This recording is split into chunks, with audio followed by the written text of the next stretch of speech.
안녕하세요. 연담 꽃순이입니다.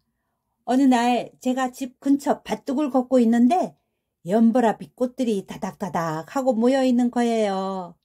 무슨 꽃일까 궁금하여서 한참을 들여다보았죠. 꽃들이 얼마나 앙증맞던지요. 그해 이후 가을 그곳을 다시 찾아갔었죠. 그랬더니 파란 잎들이 빽빽히 싱싱하게 잘 자라고 있는 거예요. 바로 곰보배추였답니다. 저는 채취하여서 나물 무침도 해먹고 김치도 담궈 먹게 됐고요. 맛도 좋더라고요. 또 건강에도 얼마나 좋다고 또 소문이 나 있습니까? 그 다음부터 곰보배추를 귀하게 여기게 되었습니다. 배추는 배추인데 곰보처럼 못생겼다고 곰보배추랍니다. 예전에는 얼굴 피부에 울퉁불퉁하고 마기가 난 것을 곰보 또는 문둥이라고도 하였죠. 문둥이촌도 있었어요. 그죠? 생긴 모양이 울퉁불퉁하여서 곰보배추라 부르기도 하였지만 배암차지기 또 설견초, 여지초라고도 부른답니다. 들로 다니다가 보면요. 이렇게 운 좋은 날이 있어요. 이렇게 대박나게 그냥 쫙 깔려있는 날이 있거든요. 그래서 제가 이곳에 아주 저만의 텃자리입니다.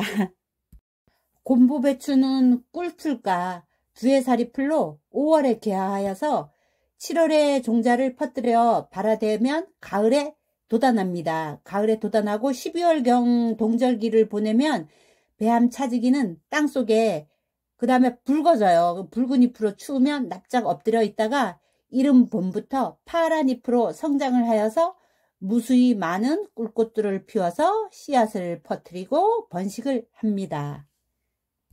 배암차지기는 약초로 알려져 있습니다. 한방에서는 배암차지기를 설견초 또는 여지초라 하여서 폐질환과 염증을 치료할 목적으로 쓰여지고 있었고요. 또 이외에도 다양한 약성을 지니고 있어서 혈관 건강과 간 건강은 물론 피부 질환에도 사용을 합니다.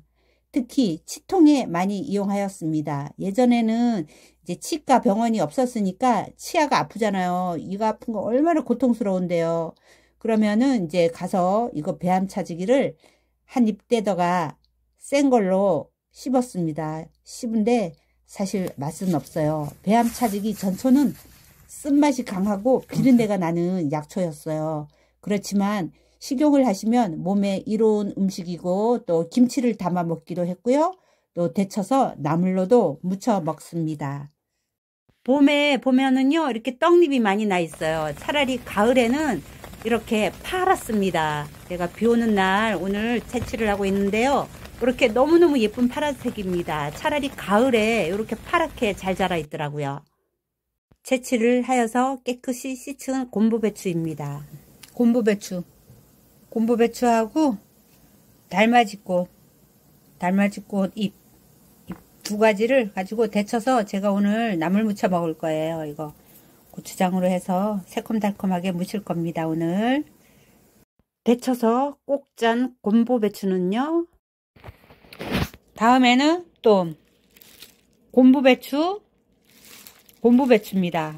곰보배추에다가 제가 고추장하고 된장을 약간 넣습니다. 된장을 약간 넣으면 좀 깊은 맛이 나요. 그래서 그거 하고 또 여기 제가 달래가 있어서 달래를 캐 갖고 왔습니다. 이렇게 간장에 버무렸던 거를 이렇게 듬뿍 이렇게 넣어도 간이 되니까 그죠? 이렇게 해서 여기다가 설탕도 조금 넣고 해야 되는데 지금 한 손은 또 이거 들고 한 손 무치고 그래갖고 제가 좀 그렇습니다.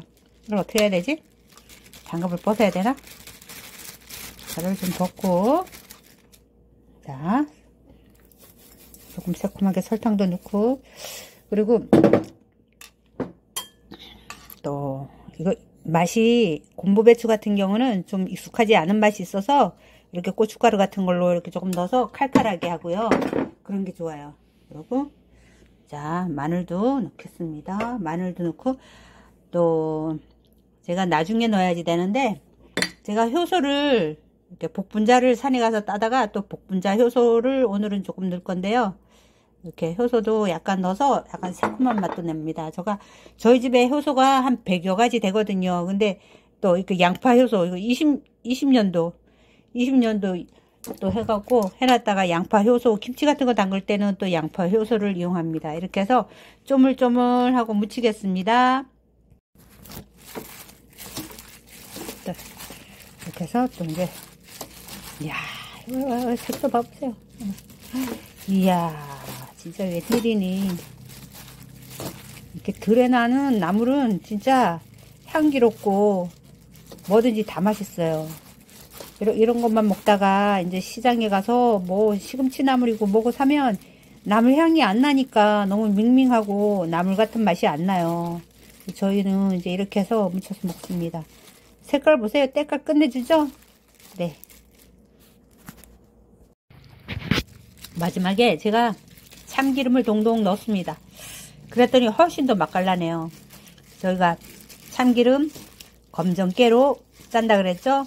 검정깨 특별히 주문해 갖고 사는 곳이 있는데 농사가 그게 수확이 잘 안 된다고 안 심는 해도 있긴 있는데 미리 부탁해 놨다가 검정참깨 사서 많이 볶지 않는 방앗간에 가서요. 방앗간에 가면 많이 볶으면 좀 쌉싸름해지잖아요. 그리고 기름도 많이 나오고. 근데 저희는 기름은 조금 나오더라도 최소한 기본적으로만 볶아서 그렇게 해서 기름을 짜서 먹습니다. 그래서 약대용으로 참기름 그렇게 해서 먹으면 진짜 맛있어요. 여러분들도 양념 하나하나에 신경 쓰세요. 그러면은 진짜 맛나게 먹을 수 있거든요. 아, 이 나물 약간 그 뭐야 곰보배추 향이 좀 익숙치 않아요. 다른 분들은. 그런 분들은 맛을 좀 이것을 살려서 나물 무치기에는 좀 그러니까 그래서 제가 고추장이랑 된장도 약간 넣고 고춧가루도 좀 넣고요. 그렇게 맛을 좀 강하게 해서 하는 겁니다. 그러니까 이렇게 해서 무쳐서 드셔보셔요. 뻑뻑합니다. 아, 이러고 이제 저녁에 이제 신랑 오면은 이제 제가 이렇게 나물 뜯어와서 이렇게 무쳐놨다고 하면 엄청 좋아하실 거예요.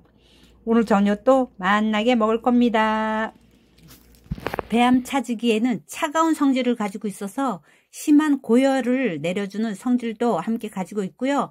민간에서는 폐에 염증이 생기는 폐결핵과 폐렴에 도움을 주는 약재로 사용하고 있으며 꾸준히 섭취를 하면 조금씩 치료 효과를 볼 수도 있고요. 또 폐 속에 쌓여있는 염증 질환에 도움이 되어서 염증을 제거해 주는 효과를 볼 수도 있고요.